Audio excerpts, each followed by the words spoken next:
Évangile de Jésus-Christ selon saint Matthieu.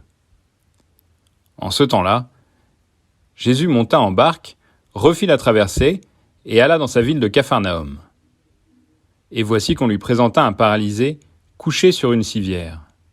Voyant leur foi, Jésus dit au paralysé : « Confiance, mon enfant, tes péchés sont pardonnés. » Et voici que certains parmi les scribes se disaient : « Celui-là blasphème. » Mais Jésus, connaissant leurs pensées, demanda : « Pourquoi avez-vous des pensées mauvaises ? En effet, qu'est-ce qui est le plus facile ? Dire : tes péchés sont pardonnés, ou bien dire : lève-toi et marche ?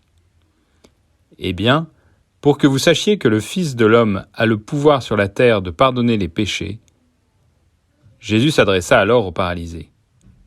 Lève-toi, prends ta civière et rentre dans ta maison. Il se leva et rentra dans sa maison.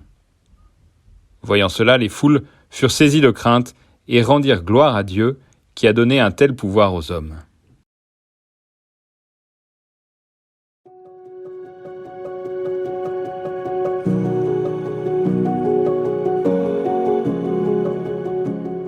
Dans le miracle que Jésus accomplit aujourd'hui, nous voyons toute une pédagogie. La guérison visible du paralysé est là pour manifester le pardon invisible que Jésus vient apporter. Les foules ne s'y trompent pas. Elles reconnaissent le pouvoir divin qui est à l'œuvre dans la personne humaine de Jésus. Pour nous, il est bien possible que nous soyons davantage attentifs à la première partie du miracle qu'à la seconde.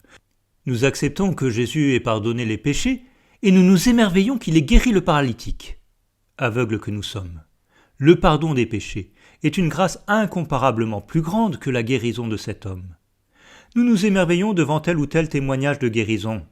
C'est une bonne chose, mais nous devrions être bien plus reconnaissants pour le pardon qu'il vient nous accorder à chaque fois que nous venons lui demander.